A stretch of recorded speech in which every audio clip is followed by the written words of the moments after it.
The silence of the community center felt louder than any argument I'd ever had with Brenda, the self-appointed queen of our homeowners association. The meeting room, usually buzzing with the gentle hum of her weekly fishing club, was empty. Not a single folding chair remained, not a stray fishing lure, not even the faint scent of lake water and fish tails that usually lingered after their gatherings. I had done it. Her precious fishing club, the one she ran with an iron fist, the one she loved almost as much as she loved telling people what to do, was gone. Just like that. Kicked out.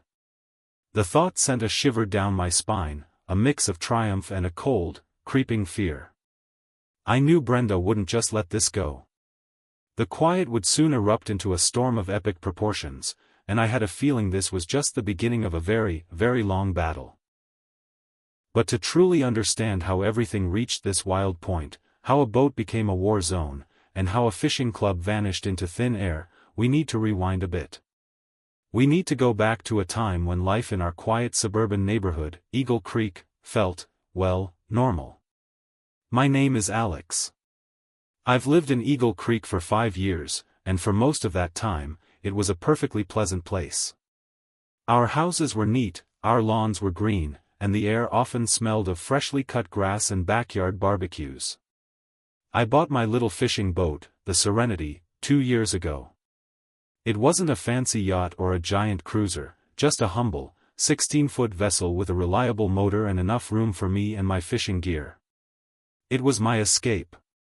After a long week of work, nothing beat the feeling of the sun on my face, the gentle rocking of the water, and the quiet satisfaction of a line in the lake, waiting for a bite.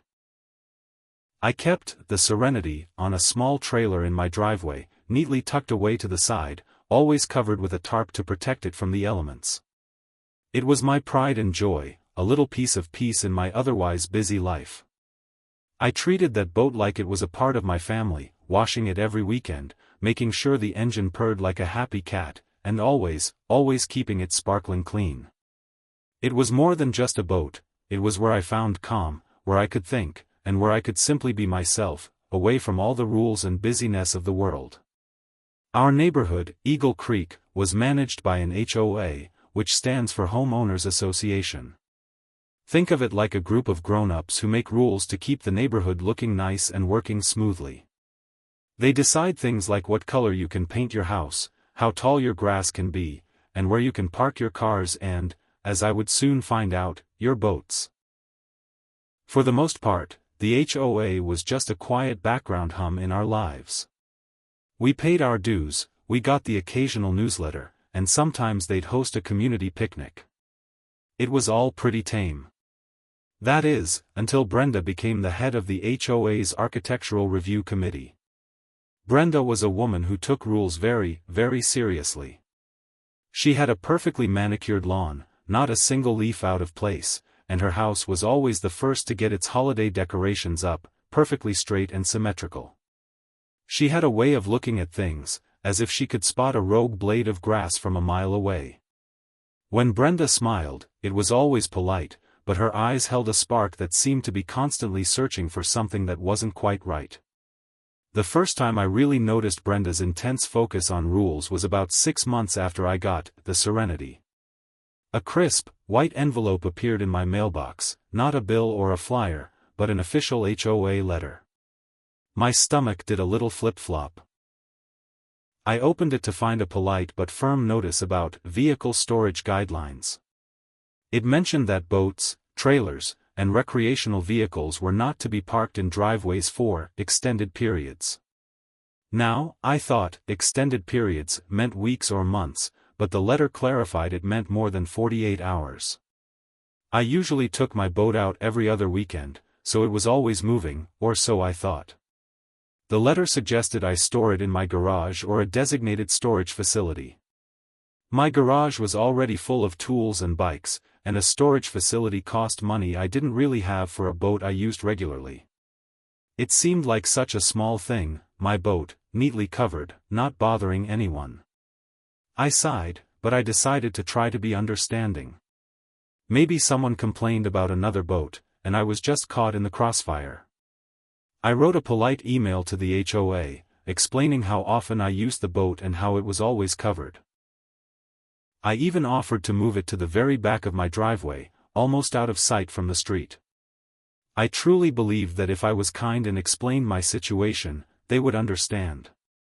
I've always believed in finding common ground, in trying to see things from the other person's side, and I hoped the HOA, and especially Brenda, would feel the same way. My email got a response from Brenda herself. It was curt, just 2 sentences, stating that the rule was clear and exemptions were not granted. Her tone, even in writing, felt cold and unyielding. It was like talking to a brick wall. This wasn't about understanding, it was about the rule, full stop. Then, the notices started coming more often. Sometimes it was about the boat being visible from the street, even though it was tucked away. Another time, she complained that the tarp was not uniform in color with the other vehicles in the neighborhood. I mean, it was a plain blue tarp. What was she expecting, a designer boat cover? It felt like she was looking for reasons, small little things, just to complain. At the last community meeting, during the new business section, Brenda cleared her throat, adjusted her glasses, and without looking directly at me, announced, "We've had several concerns raised about the visual impact of oversized recreational vehicles parked in driveways." She then went on to suggest that the HOA board consider an immediate and permanent removal policy for any vehicles that violate the current guidelines. A few heads turned in my direction, and I felt a blush creep up my neck. She didn't name me, but everyone knew she was talking about my boat. My boat. It was like a giant target had been painted on the Serenity, and Brenda was holding the paintbrush. One sweltering afternoon, I pulled into my driveway after a long day, eager for the cool of my house, when I saw Brenda standing by my boat. She wasn't just walking by. She was standing there, arms crossed, staring intently at the Serenity, almost like a detective inspecting a crime scene. Her lips were pursed into a thin line, and her eyes, usually scanning, were fixed. As I got out of my car, she turned to me, her polite smile gone, replaced by a steely expression. "Alex," she began, her voice low and even, "we need to talk about this boat. Permanently." My heart pounded in my chest. This wasn't a notice or a suggestion, this was a direct confrontation. "The board has reviewed the matter thoroughly," she continued, her voice gaining a sharp edge, "and has decided that your boat is a persistent violation. You have exactly 1 week to remove it from your property, or the HOA will begin imposing daily fines of $100 until it's gone. $100 a day. That was outrageous, a punishment for a simple, covered boat. It wasn't just about the rules anymore, it felt personal. It felt like a threat. My peaceful Serenity, my escape, was now under direct attack, and Brenda was making it clear she wouldn't stop until it was completely out of her sight, even if it meant ruining my peace and costing me a fortune. The words, $100 a day, echoed in my head like a terrifying drumbeat. $100. For my boat. It wasn't just money, it felt like Brenda was trying to squeeze the joy right out of my life, $1 at a time. My hands balled into fists, and I could feel the anger bubbling up, hot and sticky, like tar in my veins. This wasn't fair. This wasn't right. The Serenity wasn't harming anyone. It was just sitting there, patiently waiting for our next adventure. My calm demeanor, the one I usually prided myself on, was cracking. I wanted to yell, to stomp my foot, to demand that Brenda see reason, but I knew that would just make things worse. She thrived on conflict, on people losing their cool. I took a deep breath, trying to push down the fury, but it clung to me like a persistent shadow. I spent that evening pacing my living room, the official HOA letter clutched in my hand like a losing lottery ticket. My mind raced, trying to come up with a plan. What could I do? Where could I put the Serenity that wouldn't cost me a fortune? I thought about talking to some other neighbors, maybe gathering support, but Brenda had a way of making people feel small and scared. She was like a quiet storm cloud that followed anyone who dared to question her. I knew most people just wanted to avoid her radar, and I couldn't blame them. Who wanted daily fines or constant scrutiny from the HOA? It was easier to just keep your head down and let Brenda have her way. But I wasn't built that way. The Serenity was more than just a boat to me, it was a symbol of my freedom, my peaceful escape. Giving in would feel like giving up a piece of myself. The next morning, armed with a lukewarm cup of coffee and a determination that felt as heavy as a lead weight in my stomach, I called the HOA office. It was a general number, answered by a cheerful-sounding woman named Sarah. I explained my situation, trying to keep my voice steady, telling her about Brenda's demand. Sarah listened patiently, but her voice held a hint of sadness when she finally spoke. "Oh, Alex, I'm so sorry. The Architectural Review Committee, under Brenda, is very strict. Once a decision is made, it's usually final. You could try to appeal it to the full board, but Brenda is very persuasive." She sounded genuinely sympathetic, a small spark of human kindness in the sterile world of HOA rules. I thanked her, feeling a tiny flicker of hope, but it quickly died out. Persuasive was a polite way of saying Brenda ruled the board with an iron fist, twisting situations to her advantage. I knew an appeal would be a long, drawn-out battle, likely ending with the same outcome. Still, I wasn't ready to surrender. I started digging. I pulled out the entire HOA rulebook, a thick binder filled with tiny print and complicated legal-sounding words. I brewed another pot of coffee, put on some quiet music, and began to read, line by line, section by section. My eyes scanned for anything, any small detail, a forgotten clause, a loophole that might save the Serenity. Hours melted away as I pored over the dense text. I learned about fence heights, mailbox colors, and even the type of flowers allowed in front yards. It was mind-numbingly boring, but I was desperate. Then, something caught my eye, deep in a section about community amenity usage. It stated that all community facilities, including the meeting rooms, were to be available for use by all residents, provided the activity was beneficial to the community and did not disrupt the peace or cause undue burden on other residents. There was also a clause about fair and equitable access, ensuring that no single group or individual could monopolize a community resource. This didn't directly help my boat problem, but it was a tiny crack in Brenda's fortress, a small, almost invisible detail that Brenda likely overlooked in her obsession with external appearances. It was a low, quiet thought, a seed planted in the back of my mind. Brenda's fishing club used the community center every Tuesday and Thursday evenings, taking up the main meeting room for hours. Was that fair and equitable access, when I couldn't even park my boat in my own driveway? The thought was a tiny flicker, but it was there. The next few days passed in a blur of anxiety and frustration. Each morning, I'd wake up and glance out my window, half expecting to see Brenda standing by my boat, stopwatch in hand, counting down the seconds until she could start imposing fines. I tried to find a storage unit, calling every place within a 10-mile radius. Most were full, and the few that had space were incredibly expensive, costing more than I could afford, especially with the looming threat of Brenda's daily fines. It felt like I was trapped, caught between a rock and a very hard place, with Brenda acting as the immovable rock. The serenity I usually found just looking at my boat was gone, replaced by a constant knot of worry. I decided to try a different approach, a softer one. I spotted my neighbor, Gary, washing his car across the street. Gary was a quiet man, always tinkering in his garage, and he had lived in Eagle Creek for a long time. He seemed to have a good sense of how things worked, even if he didn't usually get involved in HOA drama.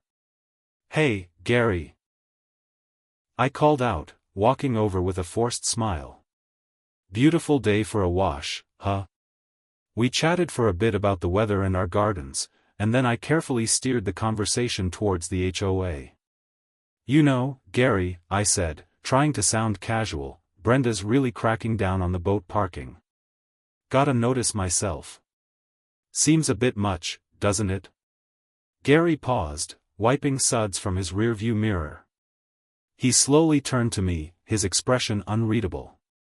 Brenda, he said, his voice a low rumble, she's certainly dedicated to the rules. Heard she even got Mrs. Davison to repaint her shutters because the shade of blue was too vibrant. He shook his head slightly. People generally just do what she says. Easier that way. He didn't offer any solutions, but his words confirmed what I already suspected. Brenda had everyone feeling a bit intimidated. There was no easy path here, no neighborhood uprising waiting to happen. The very next day, a second letter arrived. This one was even more official looking, printed on thicker paper with a red, final notice, stamped boldly across the top. It reiterated the 1-week deadline and the $100 daily fine, but this time it added a new clause: failure to comply will result in further escalation, including but not limited to, legal action and impoundment of the offending vehicle at the owner's expense. Impoundment. My boat, towed away, held hostage somewhere until I paid a hefty fee. This wasn't just a threat anymore, this was an active, aggressive move. My hands trembled as I read the words, my stomach churning. Brenda was truly going for the kill. She wasn't playing games, she was declaring war. The kindness and empathy I tried to live by seemed to evaporate in the face of such relentless hostility. This wasn't about a peaceful resolution anymore. It was about survival. As I stared at the final notice, a cold, hard resolve settled in my chest. I thought about the fair and equitable access rule for the community center, the tiny loophole I'd found. I thought about Brenda and her precious fishing club, gathering twice a week, laughing and sharing stories, completely oblivious to the stress she was putting me through. A new, dangerous idea began to form in my mind, an idea that felt both terrifying and exhilarating. If Brenda wanted to play hardball, then I would too. But I wouldn't fight her on her terms. I wouldn't appeal or beg. I would find her weakness, her blind spot, and I would strike where she least expected it. My eyes narrowed, focusing not on the Serenity, but on the calendar, counting down the days until Brenda's fishing club met again. A wicked little smile touched my lips. If she wanted my boat gone, maybe her fishing club needed to take a permanent vacation from the community center.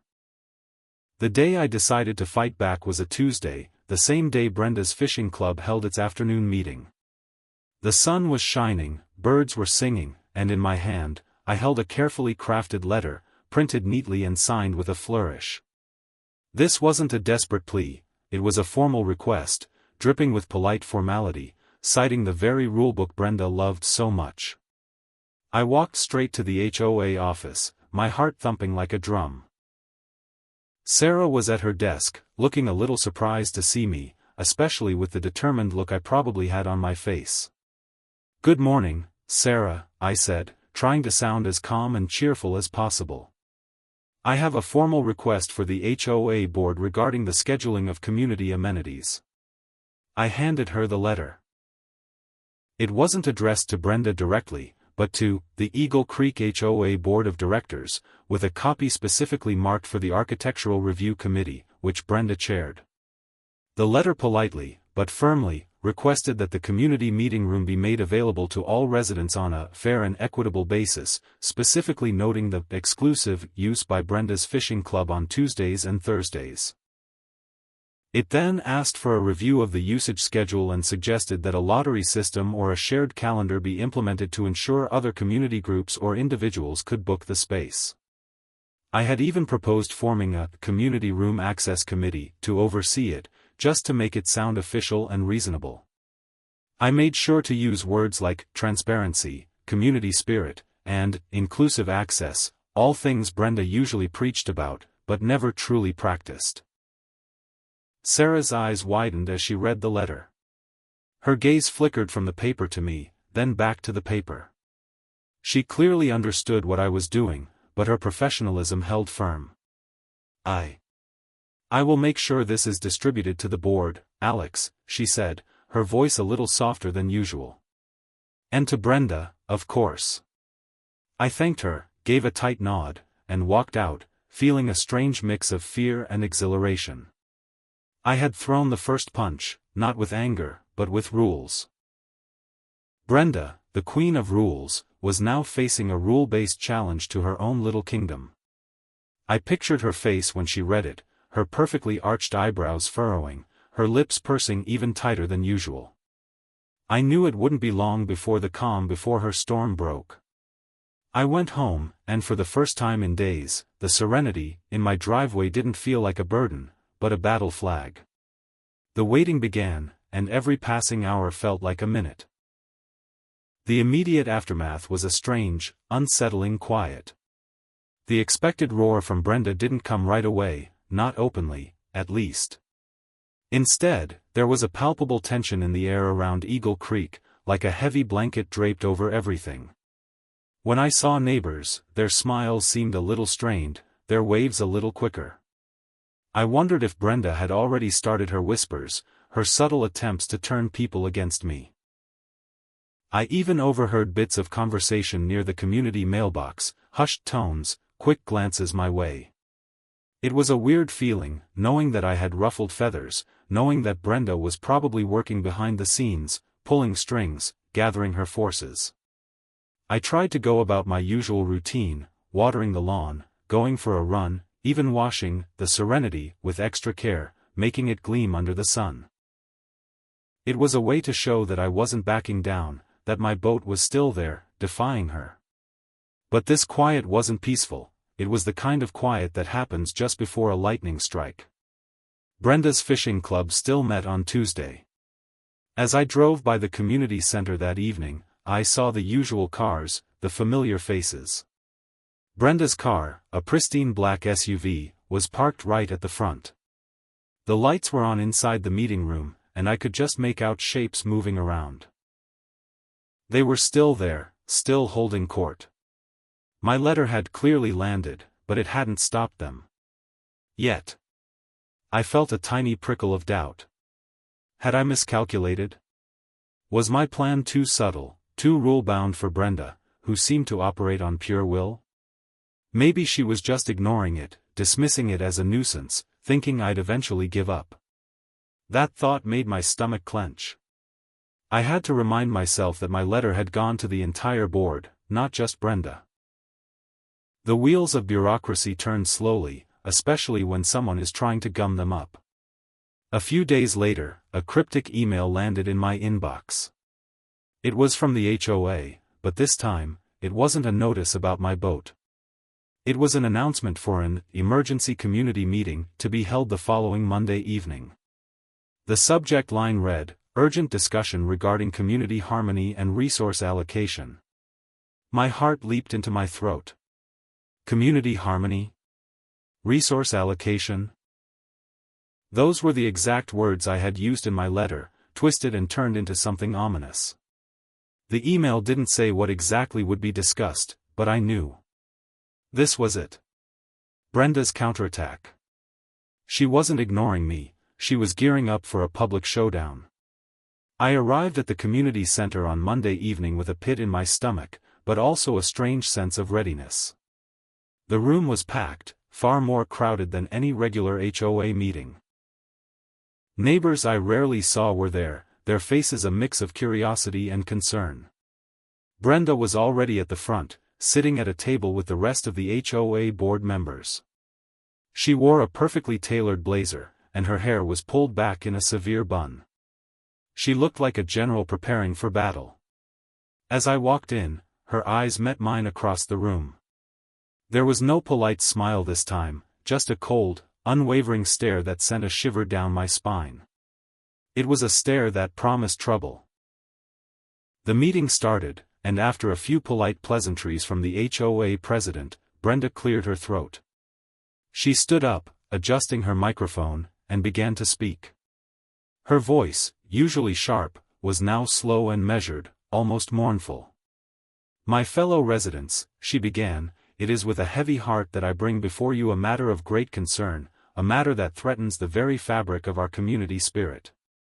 She paused, letting her words hang in the air, creating a dramatic silence.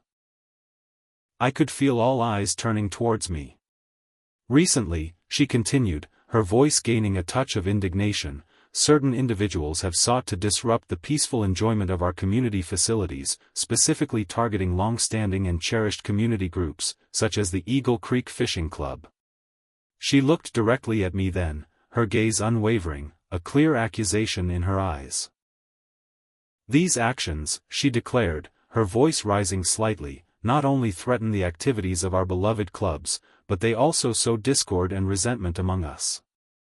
They represent an attempt to undermine the rules and traditions that keep our community harmonious. Then came the hammer blow. Therefore, Brenda announced, her voice booming, the Architectural Review Committee, with the full support of the HOA board, has proposed a new amendment to our bylaws. This amendment would grant the Architectural Review Committee the authority to immediately revoke access to any community facility, including meeting rooms and recreational areas, for any resident deemed to be engaging in uncooperative or disruptive behavior towards established community groups or HOA guidelines. Furthermore, it proposes increasing the fines for repeated violations of vehicle storage policies to $500 per day, and reducing the grace period for compliance to just 24 hours before impoundment. This is a necessary step, she concluded, her voice firm, to ensure that Eagle Creek remains a peaceful and orderly place for all residents. A ripple of murmurs went through the room. $500 a day? 24 hours to move my boat? And the ability to revoke access to community facilities? She wasn't just trying to get rid of my boat, she was trying to silence me, to strip away my rights, to make an example of me. It was a power play, a public humiliation, and a terrifying escalation. Brenda had just upped the ante, not just against my boat, but against my very presence in the community. She was trying to legally brand me as uncooperative or disruptive, a label that could be used to shut down any future attempts I made to challenge her. My hands trembled, not from fear, but from a cold, simmering rage. Brenda wasn't just defending her rules, she was weaponizing them. She was showing everyone in Eagle Creek that if you dared to challenge her, she would come for everything you cared about, and she would do it in public, with the full weight of the HOA behind her. The room felt like it was closing in on me, filled with curious stares and whispered judgments. This was no longer just about a boat, it was about power, control, and the spirit of a community that was rapidly becoming divided. A tense quiet fell over the community center after Brenda's shocking announcement. $500 a day, and my boat impounded within 24 hours? It was a declaration of war, not just on my boat, but on my right to live peacefully in Eagle Creek. My mind reeled for a moment, but then a cold calm settled over me. I couldn't let her see me rattled. This was a public attack, and I had to respond. Slowly, I pushed back my chair and stood up. All eyes turned to me, some curious, some sympathetic, some, I imagined, waiting for me to explode. "Brenda," I said, my voice steady, though my hands were clenched behind my back. "And members of the board, my neighbors. I hear what's being proposed, and I understand the desire for order." I paused, letting my words sink in. But I have to ask, is this really about harmony, or is it about control? A few murmurs rippled through the room. Brenda's eyes narrowed, but I kept going. The rules are meant to help us live together, not to create fear. My boat, the Serenity, is a small fishing vessel. It's neatly covered, causes no noise, creates no mess. It sits quietly in my driveway, just like many of your cars. I gestured subtly towards the windows, as if to prove my point. To propose fines of $500 a day, and to impound a resident's property with only 24 hours notice, isn't fair. It's extreme. And it could happen to any one of you. I swept my gaze across the room, trying to connect with my neighbors. What if your child's basketball hoop is deemed too visible? What if your garden gnome is suddenly not uniform? These rules are being pushed to punish, not to protect. And giving one committee the power to revoke access to any community facility for uncooperative behavior, that's a dangerous path. That takes away your right to use the meeting room for your book club, your kids' birthday parties, or even Brenda's own fishing club, if someone decides they are being disruptive. I felt a slight tremor in my voice as I talked about Brenda's club. It was a risky move, but I had to show the double standard. This is not about my boat, I continued, my voice gaining strength. This is about whether we want to live in a community where kindness and understanding guide our rules, or one where fear and arbitrary power take over. We should be building each other up, not tearing each other down with excessive fines and threats of impoundment. This proposal creates more division, not harmony. I finished, my chest heaving slightly, and sat down. Brenda's face was a mask of furious calm, but I could tell my words had struck a nerve. The discussion that followed was tense. A few brave neighbors spoke up, echoing my concerns about the harshness of the fines and the sweeping power proposed. Old Mr. Henderson, the wise neighbor I had spoken to, cleared his throat and quietly stated that common sense and neighborly spirit should always prevail over draconian measures. Brenda, however, had her supporters. A woman named Carol, who was always at Brenda's side, spoke about the aesthetic integrity of the neighborhood and how some residents just don't respect the rules. The board eventually called for a vote. It was a nail-biter. Each board member announced their vote, their voices tight. When the final vote was tallied, the proposal passed, but only by the slimmest of margins, 3 votes to 2. Brenda gave a tight, satisfied nod, but her victory felt hollow. It was clear I had planted seeds of doubt, even if they hadn't blossomed into outright rebellion. The extreme measure had passed, but not without significant opposition. The immediate aftermath of the meeting left me feeling drained, but also oddly resolute. The amendment had passed, yes, and Brenda had won this round, but she hadn't crushed me. The quiet sympathy I saw in some neighbors' eyes, the slight nods of encouragement, gave me a spark of hope. As people filed out of the meeting, a woman named Sharon, a new resident with 2 small children, gently touched my arm. "I appreciate what you said, Alex," she whispered, her eyes wide with concern. "Those fines, it's terrifying. I have a small camper, and I'm always worried about it." A young man named David, who often played basketball with his friends at the community court, nodded. "Yeah, she's trying to rule everything. It's too much."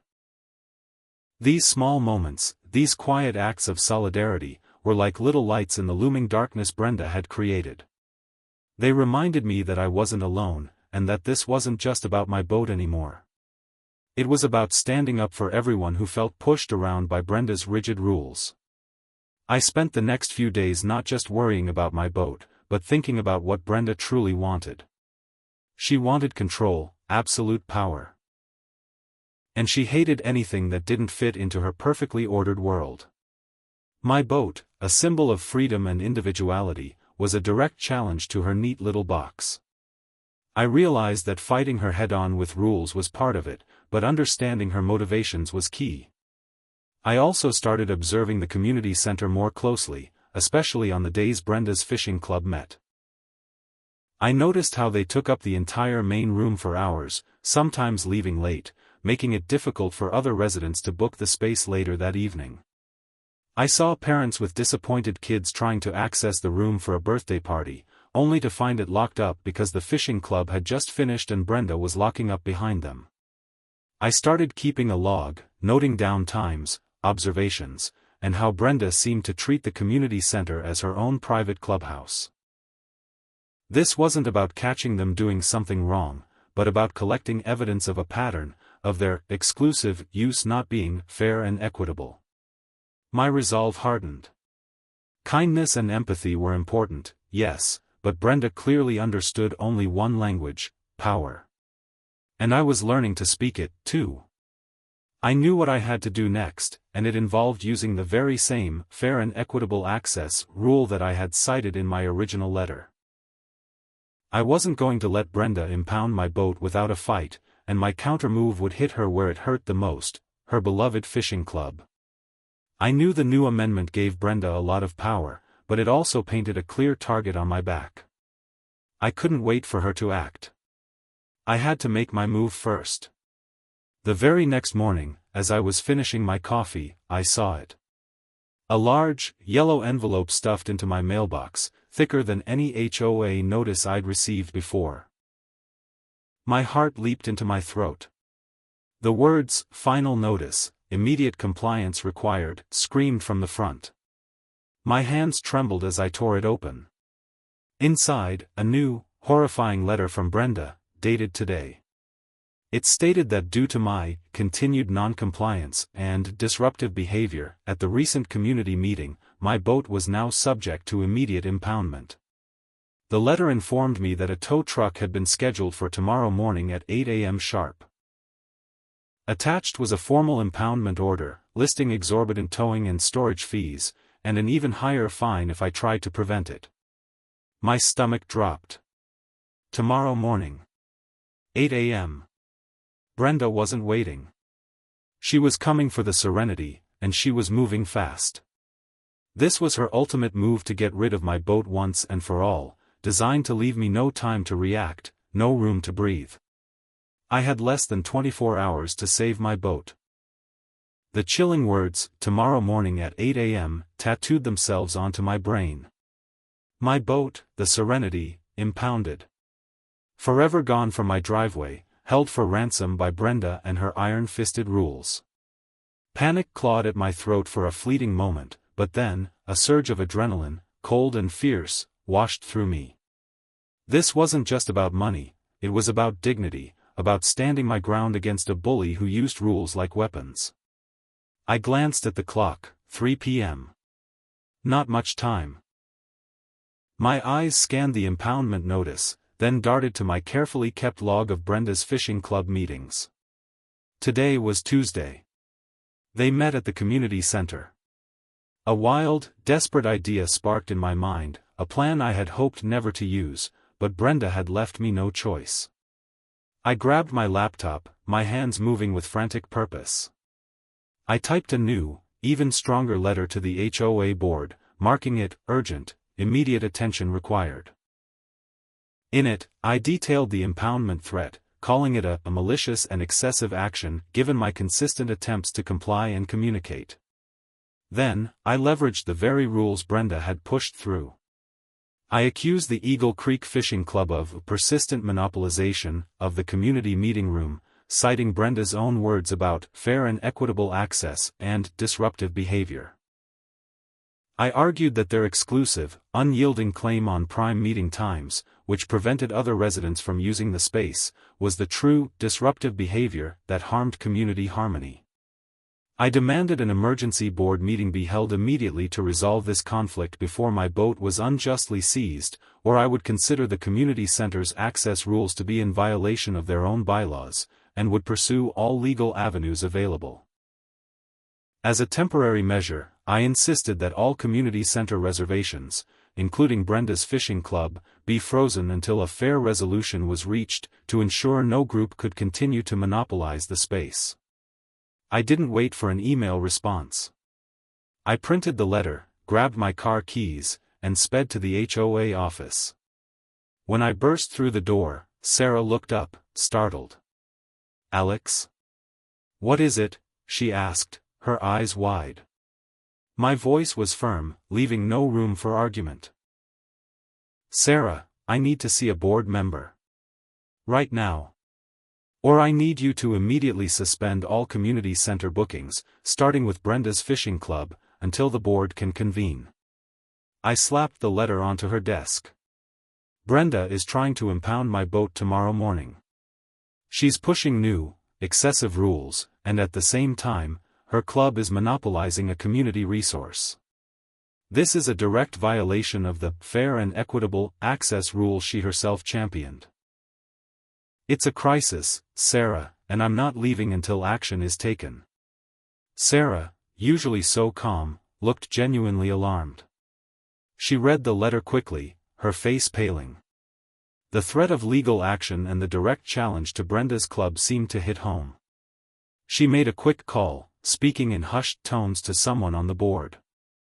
I could hear bits of her conversation. Yes, sir, very urgent. Alex is here now, threatening legal action, the boat and the community center access. It's a mess, sir. After a few agonizing minutes, Sarah hung up, her face a mix of worry and apology. Mr. Davies, the board president, says he can't call an emergency meeting at this hour, she explained, but he agrees that the situation is out of hand.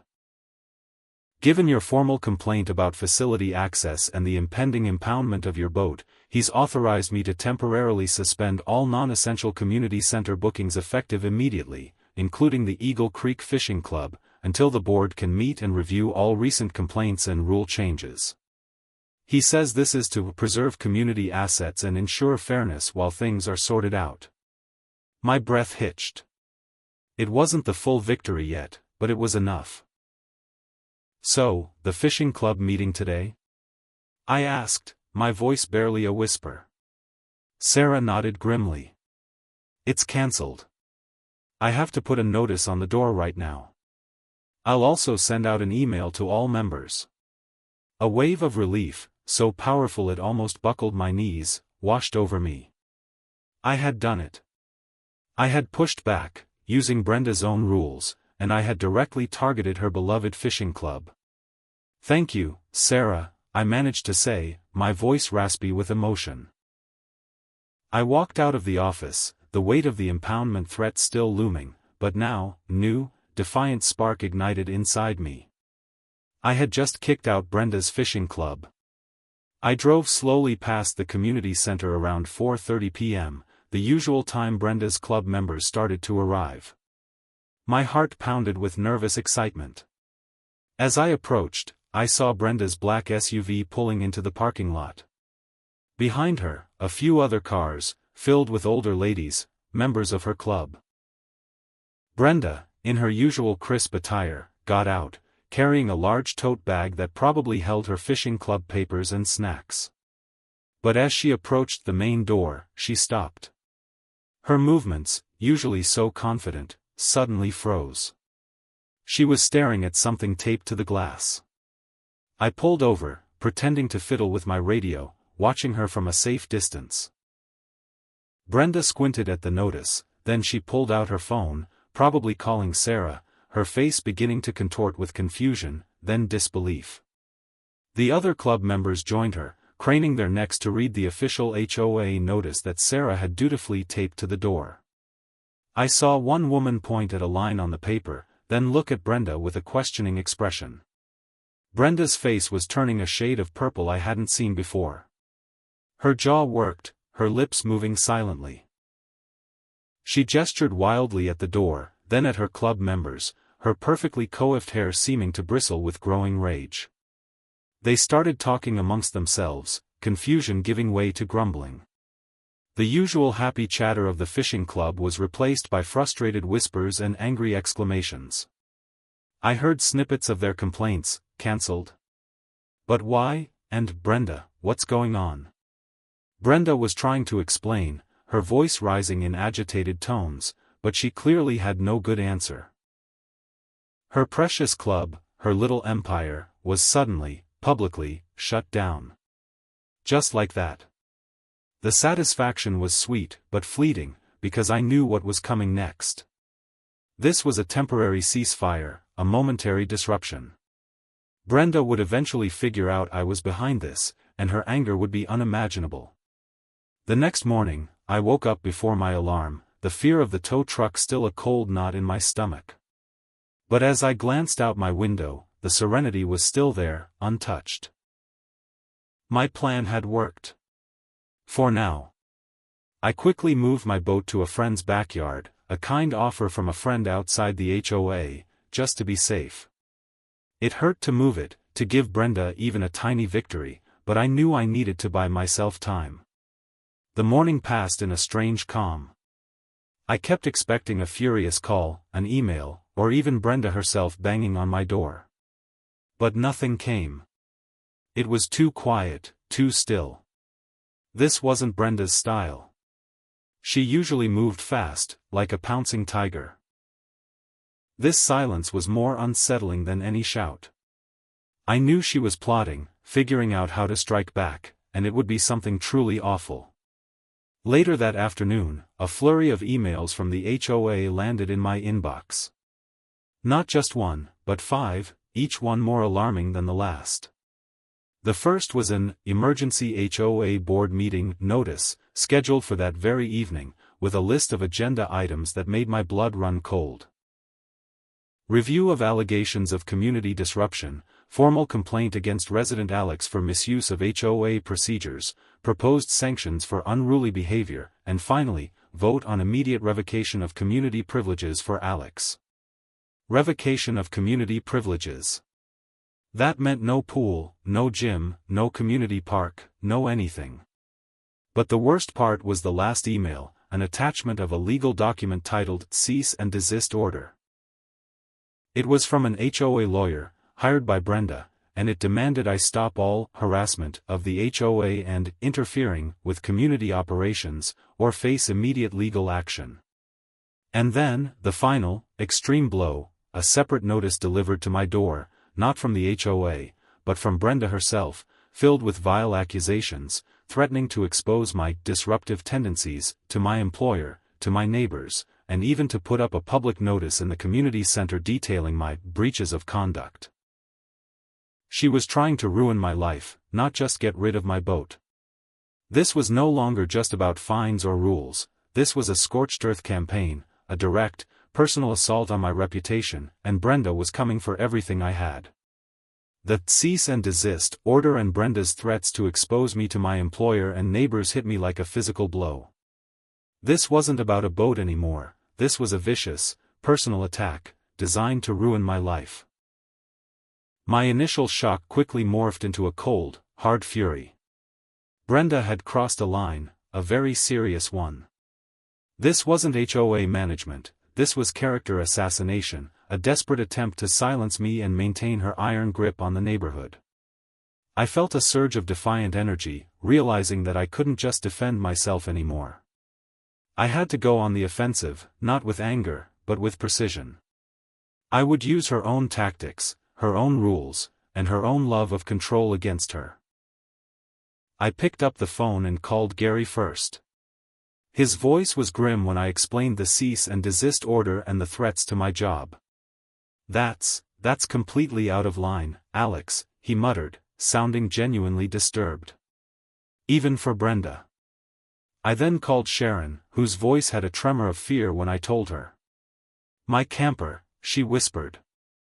If she can do that to you, she can do it to anyone. Their reaction solidified my resolve. I wasn't fighting for just my boat. I was fighting for every neighbor who felt intimidated by Brenda's heavy hand. We agreed to meet at my place an hour before the emergency HOA meeting. I also sent out a quick, discreet text message to a few other neighbors who had shown quiet support, inviting them to my house for an urgent pre-meeting discussion. I kept it vague, knowing Brenda probably had eyes and ears everywhere. When Gary and Sharon arrived, followed by a couple named Michael and Sarah, not the HOA Sarah, but a quiet couple from 2 streets over who had also expressed dismay about the escalating fines, my living room became a war room. I spread out the HOA rulebook, the impoundment notice, the cease and desist order, and Brenda's vile, threatening letter. As they read through Brenda's personal attack, their faces hardened. This is bullying, pure and simple, Michael stated, his jaw tight. It's illegal, Sarah added, her eyes flashing. We brainstormed for nearly an hour, fueled by my strong, hot coffee. How do we expose Brenda's abuse of power without getting bogged down in endless arguments about my boat? The answer lay in the community center access, and in Brenda's own words. I pulled out my carefully kept log of the fishing club's usage. Brenda pushed for rules about fair and equitable access and not causing undue burden on other residents for community facilities, I explained, pointing to the specific clauses in the rulebook. Her club, by taking up the prime meeting slot twice a week, every week, without fail, is doing exactly what she claims to be preventing. Gary nodded slowly. She thinks she owns that room. That's when the wild ending idea truly formed. What if I propose a new community group? I announced, looking at their surprised faces. A neighborhood harmony and resource sharing initiative. Our stated purpose, to promote genuine community spirit, ensure truly equitable access to all facilities, and foster neighborly kindness and empathy. And we need to book the community center permanently. During the fishing club's exact time slots. Silence. Then, a slow smile spread across Gary's face. Sharon clapped her hands together softly. You're going to use her own words against her. Michael chuckled, and her own room. We quickly drafted a formal proposal for this new initiative, highlighting its benefits to the entire community and its commitment to the very principles Brenda supposedly upheld. We also outlined how Brenda's recent actions, particularly the personal threats and the attempted impoundment of my boat for a minor, covered violation, were directly contrary to the spirit of community harmony and represented uncooperative and disruptive behavior by an HOA official. We highlighted that if anyone's community privileges should be revoked for unruly behavior, it should be Brenda's, who was clearly abusing her power. It was a risky gamble, but it was our best shot. The emergency HOA board meeting that evening was even more crowded than the last. The air crackled with anticipation, a mix of curiosity and dread. As I walked in with Gary, Sharon, Michael, and Sarah by my side, I noticed Brenda already seated at the front, her lips a thin, venomous line, her eyes burning holes through me. The other board members looked nervous. The HOA president, Mr. Davies, cleared his throat. We're here tonight to discuss several pressing matters impacting our community, he began, his voice strained. Specifically, allegations of disruption, formal complaints, and proposed sanctions. He looked at Brenda, then at me. Brenda, with her perfectly tailored blazer and severe bun, took the floor first. She launched into a dramatic recounting of my persistent violations regarding the Serenity, painting me as a rogue resident who disrespected rules and flaunted authority. She then escalated, pulling out the cease and desist order, dramatically announcing that I had been harassing the HOA and interfering with community operations.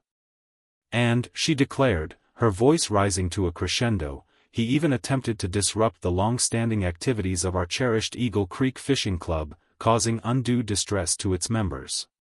She paused, her eyes gleaming with self-righteousness, waiting for the room to turn against me.